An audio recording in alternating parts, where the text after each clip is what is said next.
고린도전서 4장 19절 20절 말씀입니다. 같이 읽습니다. 주께서 허락하시면 내가 너희에게 속히 나아가서 교만한 자들의 말이 아니라 오직 그 능력을 알아보겠으니 하나님의 나라는 말에 있지 아니하고 오직 능력에 있음이라. 아멘. 기도하겠습니다. 변찮는 사랑으로 우리를 사랑하시는 아버지 하나님, 주의 말씀 오늘도 향연을 베풀어 주신 감사합니다. 그 말씀 앞에 있습니다. 악한 사탄 마귀 틈타지 못하게 하시고 주의 영인 성령께서 지배하시는 시간, 말씀으로 꽉 채워지는 시간이 되게 하여 주옵소서. 예수님의 이름으로 기도하옵나이다. 아멘. 제가 교회 소식 때 강조한 것처럼 한 주간 회복하라라는 주제로 특별 새벽기도회 홀리위크라고 우리가 이름을 붙였는데를 하려고 합니다. 오늘 말씀부터 시작입니다.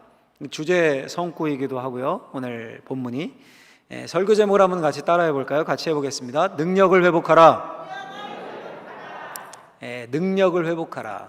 뭘 회복해야 될까? 회복하라는 주제를 가지고 일주일 말씀을 이렇게 시리즈를 묵상하면서 제일 먼저 떠오르는 게 능력이었습니다. 능력을 회복해야겠다. 한 기독교 신문 칼럼에서 이런 글을 읽었습니다. 한 대목만 읽어드리면, 지금 한국 교회를 휩쓸고 있는 분위기 중에 하나가 패배주의다. 교회의 부흥을 위하여 여러 가지 방법들을 시도해 봤겠지만 그것들이 잘 먹혀들고 있지 않기 때문이다. 여리고성처럼 너무나 높게만 여겨지는 세상의 벽 앞에 지레 겁먹고 말조차 조심스러워하는 것이 현재 많은 교회의 모습이 아닌가 생각이 든다. 이 기사가 작성된 날짜를 보니까 제가 얼마 전에 본 기사인데, 클릭해 보니까 2016년 12월 1일자, 벌써 6년 전 기독교 신문의 글입니다. 그럼 지금은 어떨까요? 6년 전에 이런 진단을 했는데 코로나라는 광풍이 몇 년 교회를 이렇게 집어삼켰습니다. 패배주의가 분위기 중에 하나가 아니라 아예 굳어져 버린 것 같은 느낌이 드는 그런 시절입니다.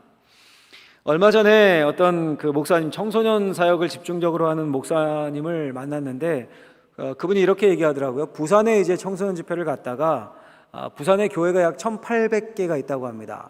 약 1,800여 개의 교회 중에 중고등부 인원이 40명이 넘는 교회가 약 60개밖에 안 된다는 말을 부산의 목사님에게 들었다고.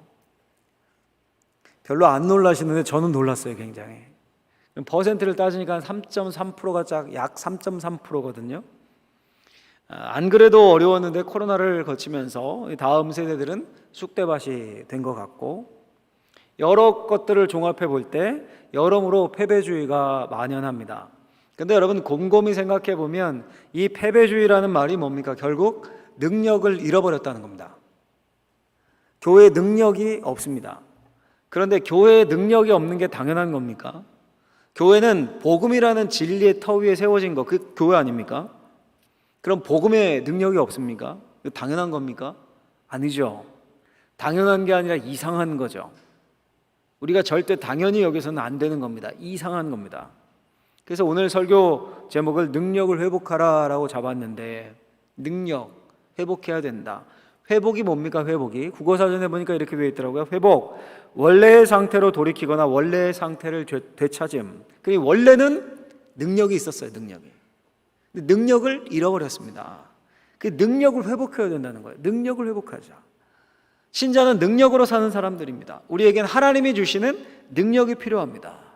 그 능력이 어떤 능력입니까, 여러분? 십자가의 능력, 겸손의 능력, 자족의 능력 다 맞아요. 그런 것들이요. 정말 좋은 거죠. 내면의 능력, 성령의 열매들. 근데 실제로 힘, 그러니까 파워, 혹은 기적으로 능력이 드러나기도 합니다.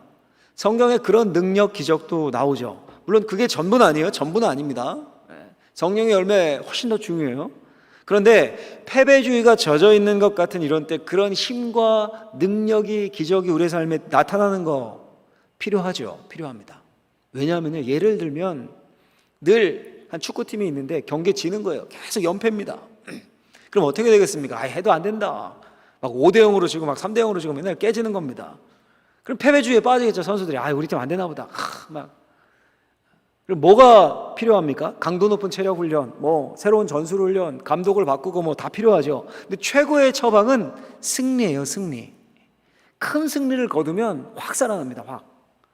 그렇잖아요. 여러분, 경건의 능력, 내면의 훈련 뭐 다 좋은데 실제 우리의 삶에서 나타나는 능력, 기적도 우리에게 필요할 때가 있습니다. 지금이 그 시점인 것 같아요. 지금이. 항상 뭐 이렇게 기운 없고 쭈그러진 모습으로 사는 게 우리 그리스도인들이 아니지 않습니까? 우리에게 하나님의 능력이 필요합니다. 능력을 회복해야 합니다. 할렐루야. 자, 그럼 우리가 왜 능력을 받고 능력을 회복해야 될까요? 왜? 제가 성경을 보고 한번 정리를 해봤는데, 첫 번째 같이 한번 읽어보도록 하겠습니다. 예수님이 능력과 기적을 약속하셨고 복음이 있는 곳에는 당연히 능력과 기적이 나타나기 때문이다. 아멘. 예수님의 약속이에요. 예수님이 능력과 기적을 약속하셨습니다. 능력을 안 주신다고 해도 나 그거 있어야 살아요, 때를 쓰면서 그걸 받아야 될 판인데, 주시겠다고 약속을 하셨는데 당연히 받아 누려야 되죠. 약속했는데 다른 사람들은, 다른 신자들은 능력으로 살아요. 막 힘있게. 근데 난 그렇게 못 살면 그거 억울한 거 아닙니까? 다른 교회는 막 능력으로 뜨겁게 막 살아요. 근데 우리 교회는 그렇지 못하면 억울한 거 아닙니까? 여러분, 예수님이 제자들을 파송하실 때 복음 전하라고 파송하셨죠. 파송하실 때 그냥 복음만 전하라고 하셨습니까? 아니요, 능력도 함께 주셨습니다. 한번 확인해 볼까요? 누가복음 9장 1절에서 2절 말씀, 10절, 19절, 10장 19절 말씀 두 구절을 한번 읽어보겠습니다.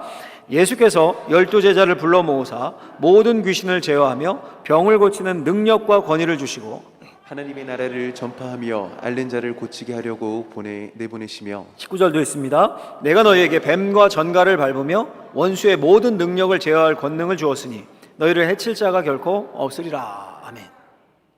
앞에 읽은 누가복음 9장 말씀은 12제자를 이렇게 파송하는 장면에 나오는 말씀이고요, 뒤에 읽은 10장의 말씀은 70인의 제자, 70명의 제자를 파송할 때 주신 말씀입니다. 그런데 제자들을 파송하실 때마다 능력을 주셨습니다. 그 능력의 차이가 있습니까? 12명 파송 때나 70명 파송 때나 거의 똑같죠. 이 능력을 예수님이 최측근에게만, 핵심에게만 주신 게 아니라 다 주신 거예요. 제자들에게. 이 말은 우리도 능력을 받을 수 있다는 거죠. 심지어 마지막 승천하시면서도 주님이 약속을 하셨죠. 누가복음 24장 49절에 보면 볼지어다 내가 내 아버지께서 약속하신 것을 너에게 보내리니 너희는 위로부터 능력으로 입혀질 때까지 이 성에 머물라. 내 아버지께서 약속하신 것, 그게 뭡니까? 성령님이에요. 성령이 임하시면 그 표징이 뭐냐 하면 위로부터 능력이 입혀집니다. 이게 12제자에게만 해당됩니까? 성령님이 우리 모두에게 임하시죠. 그러니 우리가 능력으로 입혀져야 합니다. 능력을 받아야 합니다. 능력을 사모하고 능력을 회복해야 합니다. 이게 예수님의 약속이에요. 약속입니다. 그뿐입니까? 오늘 본문 우리 읽은 고린도전서 4장 19절 20절을 다시 한번 읽어보면, 다시 한번 읽어보도록 하겠습니다. 읽습니다. 주께서 허락하시면 내가 너희에게 속히 나아가서 교만한 자들의 말이 아니라 오직 능력을 알아보겠으니 하나님의 나라는 말에 있지 아니하고 오직 능력에 있음이라. 아멘. 한마디로 요약하면 무슨 말입니까? 복음이 있으면 능력이 있다, 기적이 있다, 그게 당연하다 너무, 이 말입니다. 물론 본문은 굉장히 조심스럽게 다루고 해석해야 될 본문입니다. 근데 분명한 것은 초대교회 때는 이 능력이 당연한 것이었습니다. 하나님의 복음이 전해질 때 기적이 나타났습니다. 능력이 나타났습니다. 히브리서 기자가 이렇게 말해요. 히브리서 2장 4절에서 하나님도 표적들과 기사들과 여러 가지 능력과 및 자기의 뜻을 따라 성령이 나눠주신 것으로서 그들과 함께 증언하셨느니라. 하나님이 표적과 기사, 여러 능력으로 자신의 뜻을 증언하셨습니다. 나타내셨습니다. 여러분, 성경적으로 볼 때 올바로 복음이 전해지는 것, 올바른 복음이 전해지는 곳, 복음이 선포되는 곳에는 하나님의 능력, 기적이 나타나는 게 정상인 겁니다. 예수님이 그 능력을 약속하셨습니다. 우리가 잃어버린 거예요, 그걸. 그리고 우리가 주님이 주시는 능력을 회복해야 되는 겁니다. 능력이 없는 패배주의가 안 돼, 이제 우리 다음 세대 어떡하겠어, 안 돼, 교회 이제 안 돼, 이게 당연한 게 아니라 예수를 믿고 성령 충만해서 삶의 활력이 있고 능력이 있는 것이 당연한 거예요, 여러분. 이번 한 주 그 능력을 회복하는 새벽 기도회를 통해서 그 능력을 회복하는 저와 여러분들이 될 수 있길 예수님의 이름으로 축원합니다. 자, 그러면 어떻게 회복할 수 있을까요? 어떻게 그 능력을 어떻게, 우리 하나님이 하시는 거지만 어떻게 우리는 뭘 해야 합니까? 두 번째, 같이 한번 정리해봤어요. 같이 한번 읽겠습니다. 능력은 하나님의 주권에 속한 것으로 기도를 통해 얻을 수 있고 믿음을 통해 나타난다. 제가 세 가지를 확 압축해놨습니다. 중요한 말이 세 가지가 나와요. 하나는 하나님의 주권이란 말이에요. 하나님의 주권. 또 하나는 기도. 또 하나는 믿음. 이 셋을 잊으시면 안 됩니다. 능력을 생각할 때 하나님의 주권. 또 하나 뭐라고요? 기도. 또 하나 믿음. 일단 기억할 사실은 능력은 하나님의 주권에 속해 있다는 겁니다. 이 말이 무슨 말입니까? 소위 하나님 마음대로라는 거예요. 하나님 마음대로. 누가 하나님께 뭐 어떻게 하라라고 명령할 수 있는 게 아닙니다. 하나님이 절대 주권자가 되십니다. 그렇게 하나님이 필요에 따라서 적당하게 주시는 겁니다. 필요에 따라서, 각 사람에 따라서. 민수기 7장에 보면요, 이스라엘 백성의 지도자들 두령들이 하나님께 예물을 드렸습니다. 드린 예물이 수레 6과 소 12마리였습니다. 각자 다 똑같이 드린 거예요. 오늘날로 하면 트럭 6대와 휘발유 기름 12드럼통을 이렇게 드린 겁니다. 근데 그것을 모세가 레위 자손들에게 각 자손별로 이렇게 분배를 했습니다. 레위 자손들은 일하지 않았잖아요. 오로지 하나님만 섬겼으니까 분깃이 없었죠. 그러니까 그걸 들어온 걸 다 자손별로 분배를 한 겁니다. 가문별로, 우리식으로 하면. 이렇게 돼 있어요. 민수기 7장 6절에서 9절 말씀 한번 자세히 한번 읽어보도록 하겠습니다. 집중해서 한번 읽겠습니다. 시작. 모세가 수레와 소를 받아 레위인에게 주었으니 곧 게르손 자손들에게는 그들의 직임대로 수레 둘과 소 4마리를 주었고 므라리 자손들에게는 그들의 직임대로 수레 4과 소 8마리를 주고 제사장 아론의 아들 이다말에게 감독하게 하였으나 고핫 자손에게는 주지 아니하였으니 그들의 성소의 직임은 그 어깨로 매는 일을 하는 까닭이더라. 아멘. 여러분 어때요? 수레와 소를 받은 건 공평하게 받았어요. 근데 공평하게 나눠줬습니까? 아니죠. 게르손 자손에게는 수레 2과 소 4마리를, 무라리 자손에게는 수레 4과 소 8마리를, 심지어 고핫 자손에게는 주지 아니하였으니 아무것도 안 줬습니다. 그 기준이 뭡니까? 아까 표시되어 있었죠. 그들의 직임대로. 왜 고핫 자손들에게 아무것도 안 줬을까요? 본문이 설명하고 있죠. 그들의 성소의 직임은 그 어깨로 매는 일을 하는 까닭이었더라. 이 무슨 말입니까? 성소에서 성물을 운반하고 할 때 어디에 실어서 운반하면 안 됐거든요. 레위인이 어깨에 매서 운반을 해야 됐습니다. 그게 고핫 자손의 직임이었다는 거예요. 그러니 소와 수레가 필요 없지 않습니까? 매서 해야 되니까. 그래서 안 줬습니다. 고핫 자손들이 열등하고 일을 못해서 안 준 것이 아닙니다. 맡은 직임, 맡은 분야가 달랐기 때문입니다. 여러분, 하나님이 우리에게 은사와 능력을 주시는 것도 마찬가지입니다. 각자 맡은 직임이 다 다릅니다. 그 직임과 하는 일에 따라 하나님이 은사와 능력도 주십니다. 근데 그것을 주는 게 누구 마음입니까? 하나님 마음이십니다. 하나님 마음. 하나님의 주권에 달려 있습니다. 이 사실을 먼저 기억해야 돼요. 이 사실을. 중요한 것은 하나님 마음대로지만 하나님이 직임에 따라서 주십니다. 우리의 삶에 따라서, 필요에 따라 주신다는 거예요. 이게 정말 중요합니다. 정말 충성되게 직임을 감당하려고 하면, 하나님 앞에 살려고 하면 능력도 주시는 겁니다. 한 달 전쯤에 김영신 목사님이 벌써 잊으셨습니까? 김영신 목사님? 누군가 이러시는 거예요? 우리 교회 사역하셨던 김영신 목사님 계시잖아요. 한 달 전쯤에 청주에 있는 교회에 담임 목회자로 청빙이 되어 가셨죠. 우리는 인사하고 환영해서 보냈지만 절차가 길었을 거 아닙니까? 청빙 지원서 넣고 가서 설교하고 면접 보시고 이런 과정을 거쳤겠죠. 한두 주 만에 되는 게 아니잖아요. 이런 프로세스가. 그러면서 이제 그 과정을 쭉 하시면서 이제 저랑 상의하고 하시면서 고민이 되고 부담이 되셨는지 이런 말을 제게 하곤 했습니다. 목사님, 제가 준비가 잘 됐는지 모르겠습니다.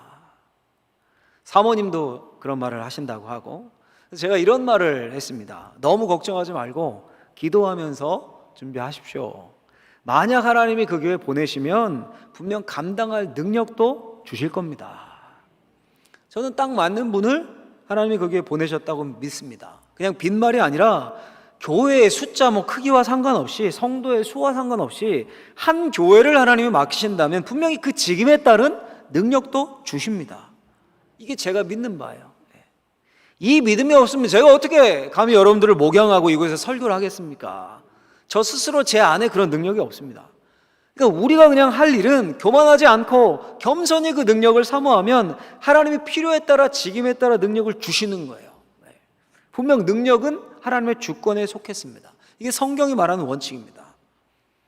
자, 그럼에도 불구하고 우리가 해야 될 게 있을 거 아닙니까? 그럼 구체적으로 어떻게 하나님의 능력을 덧입기 위해 우리가 해야 될 건 뭔가? 어떻게 해야 우리가 능력을 회복할 수 있는가? 우리 편에서 할 수 있는 것들, 성경은 두 가지를 이야기합니다. 두 가지. 하나는 기도고 또 다른 하나는 뭐예요? 믿음이에요. 믿음. 절대 잊으시면 안 됩니다. 능력은 기도를 통해 얻을 수 있고 믿음을 통해 드러나고 나타납니다. 그 여러분, 오늘날 한국 교회가 패배주의에 빠져 있다, 신자들이 능력을 잃어버렸다, 이 말은 바꿔 말하면 뭡니까? 기도가 식고 믿음이 약해졌다 라는 말도 되는 겁니다. 마가복음 9장에 보면 유명한 이야기가 하나 나오죠. 귀신에 들려서 말 못하고 듣지 못하는 아이를 예수님이 고쳐주신 이야기가 나옵니다. 처음에는 예수님이 아니라 제자들이 고치려고 막 시도를 했습니다.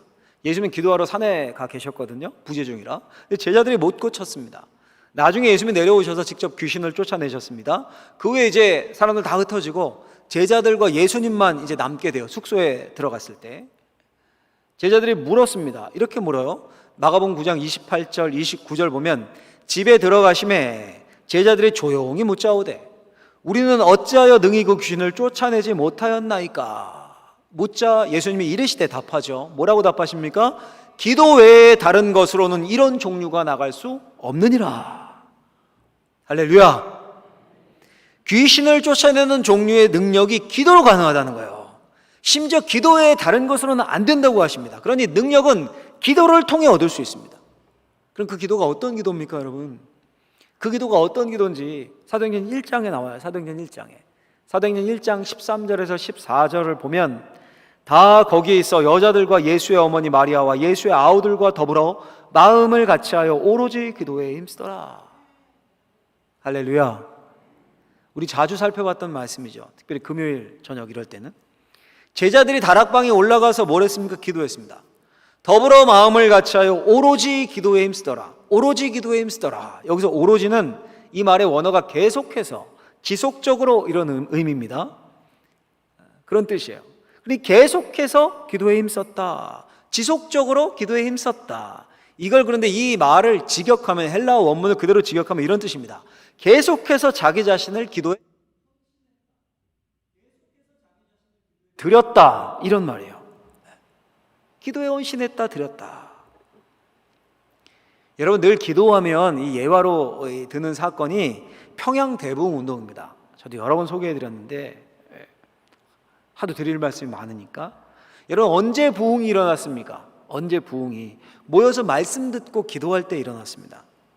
그 기도가 단순히 그 부흥 집회 일주일 동안, 특별 기도회 일주일 동안이었습니까? 제가 금요기도회 때 한번 소개해드렸는데 평양 대부흥 운동이 일어난 해가 1907년입니다. 7년. 근데 이미 4년 전 원산에서부터, 원산이라는 곳에서부터 기도 운동이 시작됐습니다. 한국민족문화대백과 사전을 보면요, 기독교 서적이 아니라 한국민족문화대백과 사전을 보면 원산 부흥운동 치면 이렇게 한 줄로 정리되어 있습니다. 1903년 원산에서 일어난 부흥회와 그에 따른 한국교회의 영적 각성운동, 발생일 1903년, 종료일 1906년, 이렇게 되어 있습니다. 그러니까 1903년부터 1906년까지 오로지 계속해서 지속해서 모여서 기도하는 기도운동이 일어난 겁니다. 그 결과가 뭡니까? 1907년이에요. 평양 대부흥. 위로부터 능력이 덧입혀졌습니다. 엄청난 영적인 권능이 한국 땅을 휩쓸었습니다. 그 영적인 능력이 사회개혁으로 이어졌습니다. 신분타파, 교육개혁, 미신타파, 백만인 구령운동까지. 더불어 마음을 같이하여 오로지 기도에 힘쓰라. 오로지 기도에 힘쓸 때 능력이 나타났습니다. 여러분, 오늘날 한국교회가, 우리가 신자들이, 성도들이 패배주의에서 벗어날 방법, 능력을 회복하는 방법은 우리 편에서 할 거 뭐라고요? 더불어 마음을 같이해서 오로지 기도에 힘쓰는 겁니다. 예수님 말씀하시지 않았습니까? 기도 외에는 능력이 나타날 수 없다. 여러분, 이번 한 주간 홀리위크 이 기도, 특별 새벽 기도회를 시발점으로 해서 오로지 기도에 힘쓸 때 능력이 회복될 줄로 믿습니다. 여러분, 계속해서 지속적으로 기도하는 것 밖에는 모여서 새벽에 부르짖고 금요일에 부르짖고 구역으로 전도회로 모여서 기도하고 계속해서 기도하는 것밖에는 능력을 회복할 방법이 없습니다. 기도에 계속해서 지속적으로 헌신해야 합니다. 기도에서 능력받는 저와 여러분들 되길 예수님의 이름으로 축원합니다. 축원합니다. 여러분, 기도와 함께 또 뭐가 있다고요? 하나? 믿음. 기도와 이게 꼭 같이 갑니다. 기도와 믿음 떨어질 수 없습니다. 조금 전에 살펴본 마가복음 9장의 귀신 들린 아이 이야기, 그 아이를 아버지가 데리고 오거든요. 아버지가 데리고 나왔는데 아버지가 예수님과 이런 대화를 나눕니다. 마가복음 9장 22절에서 23절을 보면 아버지가 얘기하는 겁니다. 귀신이 그를 죽이려고 불과 물에 자주 던졌나이다. 상황을 설명하는 거죠. 얼마나 마음이 아팠겠습니까? 그러나 무엇을 하실 수 있거든 우리를 불쌍히 여기사 도와주옵소서. 예수님이 말씀하십니다. 예수께서 이르시되 할 수 있거든이 무슨 말이냐? 믿는 자에게는 능히 하지 못할 일이 없느니라. 할 수 있거든이 무슨 말이냐? 믿는 자에게는 능히 하지 못할 일이 없느니라. 유명한 말씀이죠. 믿는 자에게 능치 못할 일이 없습니다. 믿으면 기적을 봅니다. 믿으면 하나님의 영광을 봅니다. 여러분, 성경을 보면 믿음을 통해 온통 기적을 본 이야기입니다. 복음서만 봐도요. 요한복음 11장에 보면 죽은 나사로 이야기가 나옵니다. 나사로가 죽었어요. 집안의 가장이 죽었습니다. 침통에 있는 여동생에게 예수님이 뭐라고 하십니까? 이렇게 말씀하세요. 내 말이 내가 믿으면 하나님의 영광을 보리라 하지 아니하였느냐? 혹시 이 중에 삶이 어렵고 막 침통하고 우울하고 막 계속 처지고 이런 분들 이 구절 하나 딱 써서 붙여놓으십시오. 붙여놓으시고 계속 보시고 기도하고 믿음이 생기면 문제 해결되는 겁니다. 뭐라고 말씀해? 내 말이 내가 믿으면 하나님의 영광을 보리라 하지 아니하였느냐? 여러분, 마태복음 21장에 보면 이런 말씀도 나와요. 이번에는 예수님 말씀인데 이번에 우리 같이 한번 크게 읽고 큰 목소리로 아멘으로 한번 이 말씀을 내 것으로 받겠습니다. 같이 한번 읽겠습니다. 예수께서 대답하여 이르시되 내가 진실로 너희에게 이르노니 만일 너희가 믿음이 있고 의심하지 아니하면 이 무화과 나무에 된 이런 일만한 뿐만 아니라 이 산더러 들려 바다에 던져지라 하여도 될 것이요 너희가 기도할 때 무엇이든지 믿고 구하는 것은 다 받으리라. 아멘. 여러분, 성경 말씀이 하나님의 말씀이고 정말 희한하고 능력이 있는 게요, 제가 이 본문을 딱 타이핑을 해놓고 설명을 쭉 달려고 했는데 어떤 성경 본문은요 풀어서 막 설명하고 배경이 이렇고 원어가 이거고 문맥은 어떻고 그렇게 푸는 게 오히려 그 말씀의 자체의 힘을 약화시키는 것 같은 느낌, 제가 그 느낌을 받았어요. 그냥 그 말씀 그대로 선포하고 아멘 받는 게 능력이 될 때가 있습니다. 좀 전에 읽은 말씀 제가 그렇게 다가왔어요. 뭐라고 주님이 말씀하십니까? 만일 너희가 믿음이 있고 의심하지 아니하면 너희가 기도할 때 무엇이든지 믿고 구하는 것은 다 받으리라. 할렐루야. 주님의 말씀이고 주님의 약속입니다. 한 가지만 더 성경을 통해 말씀드리면 마태복음 8장에 보면 한 백부장이 나옵니다. 백부장은 100명의 부하를 거느린다고 해서 백부장입니다. 요즘으로 하면 이제 중대장쯤 되려나요, 군대에? 백부장이 자기 하인의 병을 고쳐주길 예수님께 청합니다. 예수님이 일어나셔서 가려고 하자. 가자 그래. 백부장이 말립니다. 아이고 예수님이 제 집에 들어오시는 것도 저는 감당하지 못하겠습니다. 저도 부하에게 이렇게 말로 지시하고 하는데 그러면 그들이 움직이는데 예수님이 말로만 선포해도 고쳐주실 줄로 믿습니다. 고쳐질 줄로 믿습니다. 예수님이 그걸 듣고 놀라면서 말씀하십니다. 이렇게 말씀하세요. 마태복음 8장 13절 보면 예수께서 백부장에게 이르시되 가라 내 믿은 대로 될지어다 하시니 그 즉시 하인이 나으니라. 여러분, 우리가 자세히 집중해서 볼 것이 예수님이 하신 말씀이에요. 제가 색깔을 다르게 해놨죠. 예수님이 내 믿음대로 될지어다 이렇게 말씀하지 않으셨어요? 내 믿음대로가 아니라 자세히 보시면 어떻게 해요? 믿은 대로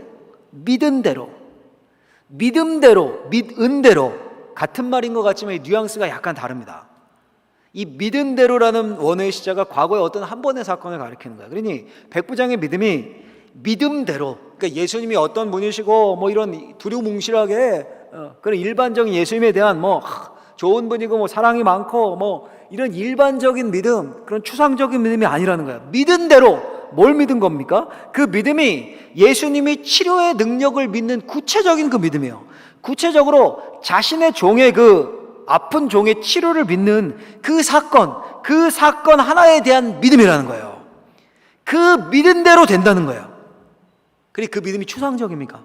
아니, 여러분, 굉장히 구체적인 겁니다. 지금 그 사건에 대한 믿음이에요. 여러분, 우리 한 주간 특별 새벽 기도회로 우리가 모이는데 어렵게 여러분들 시간 내시고 뭐 매일 새벽 예배 하시는 분들이야 뭐 습관이 되셨지만, 그렇지 않은 분들은 큰 결심을 하시는 걸 텐데, 결심을 하시고 이 믿은 대로 여러분들 마음에 정말 소원이 되는 거, 나 이것 때문에 내가 진짜 패배주의에 빠져있고 우울하고 내 삶이 흔들리고 나 정말 힘듭니다. 근데 주님께서 내 믿은 대로 그걸 해결해 주실 것이라는, 그 사건 하나를 해결해 주실 거라는 믿은 대로 해결해 주실 줄로 믿습니다. 그거 하나 가지고 한 주간 한번 기도해 보십시오. 믿은 대로. 백부장이 그랬던 거예요. 주님이 그렇게 말씀하신 게 내 믿은 대로 될지어다. 그 믿음이 기적을 보게 한 겁니다. 반면에 여러분, 마가복음 6장에 보면 예수님이 고향에서는 기적을 베풀지 않으셨습니다. 근데 이렇게 되어 있어요. 거기를 보면 마가복음 6장 5절 6절 보면, 거기서는, 고향이죠, 아무 권능도 행하실 수 없어 다만 소수의 병자에게 안수하여 고치실 뿐이었고 그들이 믿지 않음을 이상히 여기셨더라. 예수님이 권능을 행하실 수 없었습니다. 왜 그랬습니까? 그들이 믿지 않았기 때문이에요. 그걸 이상하게 여기셨습니다. 근데 재미있는 표현이 나오죠. 소수의 병자에게는 안수해서 고치실 뿐이었고, 그 소수의 병자들은 또 고치셨습니다. 그리 소수지만 기적도 나타내신 거예요. 그렇죠? 병자를 고치셨습니다. 능력을 나타내셨습니다. 그런데도 믿지 않았습니다. 그러자 예수님이 기적을 거두셨습니다. 권능을 나타내지 않으셨습니다. 예수님이 능력이 없었던 겁니까? 소수는 고쳐졌다니까요. 고향에 가니까 능력이 줄어든 겁니까? 그게 아니라 믿지 않자 능력을 베풀지 않으셨습니다.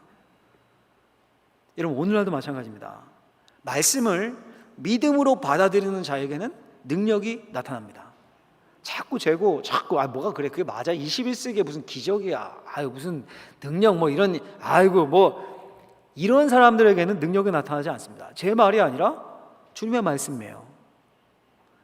히브리서 말씀 한 구절 한번 읽어볼까요? 히브리서 4장 2절 말씀을 한번 집중해서 읽어보겠습니다. 그들과 같이 우리도 복음 전함을 받은 자이나 들은 바 그 말씀이 그들에게 유익하지 못한 것은 듣는 자가 믿음과 결부시키지 아니함이라. 아멘. 듣는 말씀이 왜 유익하지 못합니까? 듣는 자가 믿음과 결부시키지 않기 때문이다. 믿음으로 받아들이지 않기 때문이에요. 그럼 능력은 없습니다. 기적은 없습니다. 말씀은 믿음과 결부될 때, 믿음과 유가될 때 능력으로 나타나는 거예요. 기적으로 나타나는 거예요. 여러분, 이 말씀이 우리에게 해당이 안 될까요? 오늘날 듣는 자가 이거 다 듣는 자들 아닙니까? 근데 그들에게 유익하지 못한 이유는 이 중에서 듣는 자들 중에도 믿음과 결부시키지 않는 사람들이 있다면 그 말씀이 그들에게 유익하지 않다는 거예요. 반면에 그 말씀을 믿음과 결부시키는 자가 있다면 그 말씀이 그 삶의 능력으로 나타난다는 겁니다. 여러분, 이것이 이상한 게 아닙니다. 너무도 자연스러운 겁니다. 만약에 제 아들이 제가 아버지인 것을 믿지 못하고 제 말하는 것을 사사건건 의심한다고 해보십시오. 거짓말이라고 생각하고. 그럼 그 아들에게 제가 좋은 것을 주겠습니까? 줄 리가 없죠. 아버지인 것을 믿지 못하고 의심하는데, 당연히 제 말 의심하고 안 듣는데 당연히 제 뜻에서 벗어난 행동을 할 테고 대화도 안 하려고 할 테고 막힐 테고, 그렇게 아버지를 의심하는 아들이라면 뭐하러 그 아들에게 좋은 것, 뭐 용돈 주고 선물 주고 그러겠습니까? 주면 그거 사용해서 더 아버지 의심하고 아버지 멀리 떠나갈 게 뻔한데, 그렇지 않겠습니까? 우리가 하나님의 말씀을 의심하는 게 바로 이와 같습니다. 하나님을 아버지로 진짜로 인정하지 않기 때문에 그 말을 안 듣고 말씀을 의지하고 기도하지 않는 거예요. 대화하지 않는 거니까요. 싫으니까 대화하기. 당연히 그 삶에 능력이 나타날 리가 없습니다. 그냥 교회 왔다 갔다 하는 거예요. 왔다 갔다. 예수님이 고향에서 능력을 거두신 것처럼 우리가 그런 상태라면 안 되는 거죠. 불쌍한 거죠. 신앙생활하는 게 불쌍한 거죠. 그냥 시간을 낭비하고 있는 거죠. 그러니 믿음으로 말씀을 받고 믿음으로 말씀에 결부시켜야 됩니다. 말씀에 우리 자신을 믿음으로 엮어야 되는 겁니다. 여러분, 여러분들의 삶에 기적이 나타날 수 있음을 믿으십시오. 우울증이 기적적으로 떠나갈 것을 믿으십시오. 여러분들이 믿은 대로 자녀들의 앞날이 열릴 것을 믿으십시오. 사업의 문이 잘 될 것을 열릴 것을 믿으십시오. 여러분, 그걸 단순히 기복신앙이다, 우리 거리낌 갖지 마시고요. 아니 백부장이 하인 병 고쳐달라는 건 기복적 아닙니까? 나사로의 동생들이 죽어가는 오빠 살려달라는 거는 기복적 아닙니까? 그렇게 따지면 기복적이 아닌 게 없습니다. 그냥 이 시점에, 패배주의에 빠져있는 이 시점에 꼭 그것이 우리에게 필요하다고 생각하기 때문에 구하는 거예요. 늘 주십시오 복만 구하는 게 아니라 성령의 열매를 맺는 충만한 가운데 하나님의 말씀이 우리 안에 충만히 거하고, 근데 한국교회가 신자들이 힘이 없어지고 하나님 코로나19로 점점 힘들어집니다. 이럴 때 능력이 필요합니다.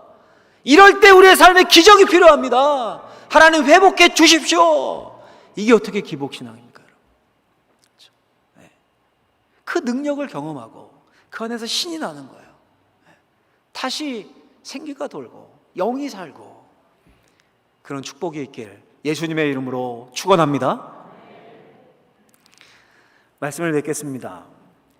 그럼 여러분, 하나님의 말씀을 이렇게 들을 때 믿음으로 화합하는 방법이 뭘까요? 믿음으로 가장 쉬운 방법을 제가 알려드리겠습니다. 성경이 말하는 가장 쉬운 방법, 입으로 시인하는 겁니다. 한번 따라해 볼까요? 입으로 시인하자. 예, 입으로 시인하는 거. 로마서 10장에 유명한 말씀이 나오죠. 사람이 마음으로 믿어 의에 이르고 입으로 시인하여 구원에 이르느니라. 물론 마음 중요합니다. 마음이 중요해요. 근데 마음속으로만 믿는다, 끄덕거리면서 받아들인다, 그것만으로는 부족합니다. 우리의 입으로 시인하는 것으로 마무리가 돼야 합니다. 아이고 목사님 꼭 입으로 해야 됩니까? 쑥스럽게, 특별히 한국 사람들, 남자분들 그렇잖아요. 마음으로 믿으면 되지 꼭 고상한 척 이렇게 말하는 분들이 있는데, 연애하면서 말 그렇게 한다고 해보십시오. 아이고 꼭 입으로 사랑의 표현해야 되나? 마음으로 사랑하면 되지. 아이고 말이 됩니까 여러분? 마음으로 사랑하는 것을 입으로 사랑해라고 표현할 때 사랑이 결실을 맺는 겁니다. 사랑의 기적이 나타나는 거예요. 그렇죠? 그뿐입니까? 죄를 지었어요. 잘못을 했습니다. 마음으로 사죄합니다. 미안합니다. 근데 마음으로만 해요. 입으로는 안 해요. 잘못했습니다. 용서해 주세요. 절대 표현 안 합니다. 그럼 그게 사죄한 겁니까? 용서를 구한 겁니까? 오히려 마음보다 입의 고백이 더 중요할 때도 있습니다. 입의 고백으로 마음이 따라오는 거예요. 그럴 수도 있습니다. 믿음도 마찬가지입니다. 하나님이 우리의 마음을 다 아시는데 굳이 사람들 앞에서, 그렇다면 왜 사람들 앞에서 입으로 고백하면서 세례를 받게 하십니까? 그걸 왜 만들었을까요? 사도신경 조용히 속으로 외우지 왜 함께 소리를 내서 고백을 합니까? 하나님이 입술의 고백을 원하시기 때문입니다. 입을 열어 고백하는 것과 마음속에 고이 간직하는 것은 차원이 다릅니다. 그러니 하나님의 능력이 내 삶 속에 기적적으로 역사하는 것을 보고 싶으시다면, 능력을 회복하려면 입을 열어 믿음을 고백하십시오. 입을 열어 뭘 고백해야 합니까? 성경이 분명히 알려주는 바가 있어요. 또 그걸 요약해가지고 그게 뭡니까? 아멘이에요. 아멘. 아멘. 고린도후서 1장 20절 보면 이런 말씀이 나옵니다. 같이 한번 크게 읽어보겠습니다. 하나님의 약속은 얼마든지 그리스도 안에서 예가 되니 그런즉 그로 말미암아 우리가 아멘하여 하나님께 영광을 돌리게 되느니라. 아멘. 우리가 아멘하여 하나님께 영광을 돌리게 하느니라. 뭐에 대해서요? 그리스도의 약속에 대해서 우리가 아멘하여 하나님께 영광을 돌리게 되느니라. 입으로 고백하는 하나님의 말씀 약속에 대해 입으로 고백하는 아멘이 하나님께 영광이 된다고 합니다. 왜요? 아멘이 무슨 뜻입니까? 아시죠? 참으로 그렇습니다. 예, 그렇게 되어야 합니다. 저도 전적으로 동의합니다. 이런 뜻이죠. 그게 하나님께 영광이 된다는 거예요. 여러분, 물론 억지로 아멘 하실 필요는 없습니다. 그리고 아멘도 잘 하셔야 돼요. 생각해서 잘 하셔야 합니다. 그냥 말씀 듣다가 아무 때나 아멘 하시는 분들 있어요. 그것도 또 조심하셔야 돼요. 누가 저주받았습니다. 근데 아멘 이러면 그렇게 되기를 원한다는 겁니까? 생각 없이 그냥 막 하시면 안 되고, 아멘은 주문이 아닙니다. 절대 주문이 아니라 근데 설교 내용을 집중해서 듣다가 특별히 하나님의 말씀이 읽어지고 선포되고 할 때 이게 진짜 내게 주신 하나님의 말씀이다. 아니면 저 말씀, 우리 아까 말씀 쭉 읽었잖아요. 이 말씀 그대로 내게 실현됐으면 좋겠다. 그러면 어떻게 돼요? 아멘! 소리를 내서 선포하는 거예요. 그렇습니다. 저도 동의합니다. 그렇게 되길 원합니다. 왜 여러분 여름에 공중에 잠자리 날아갈 때 그 잠자리채로 잠자리를 확 낚아채죠? 그 잡는 거죠. 그것처럼 떠가는 말씀을 아멘으로 확 잡아채는 겁니다. 내 거로 만드는 거예요. 이번 홀리 위크 여러분 특세를 통해서 능력이 회복될 줄로 믿습니다. 예수님이 약속하셨어요. 약속. 복음을 믿으면 능력은 당연합니다. 우리가 잃어버렸을 뿐입니다. 약속하셨으니까 하나님이 허락하셔야 위로부터 열어지는 그 하늘의 능력, 영권, 영적 권세, 이걸 우리가 한 주간 누리기를 소망하면서 우리가 할 수 있는 건 뭡니까? 우리 봤잖아요. 모여, 새벽에 모여, 가장 일어나기 힘든 그 시간에 모여 간절히 기도하는 거예요. 말씀을 받으며 하나님의 말씀을 내 것입니다, 맞습니다, 그렇게 되길 원합니다, 아멘 받으며 간절히 기도할 때 위로부터 능력이 덧입혀져서 우리의 삶이, 우리의 영이 회복될 줄로 믿습니다. 그런 한 주간 되시길 예수님의 이름으로 축원합니다. 축원합니다. 기도하겠습니다. 하나님 아버지 감사합니다. 우리를 하나님 앞에 모으셔서 주의 말씀을 들려주셨습니다. 하나님의 마음 우리를 다 회복시키시고 우리에게 능력 주시겠다 약속하셨사오니 우리가 오로지 기도에 힘쓰므로 주의 말씀에 믿음과 결부시킴으로 그 능력을 경험하고 삶이 회복되는 역사가 있게 하여 주옵소서. 예수님의 이름으로 기도하옵나이다. 아멘.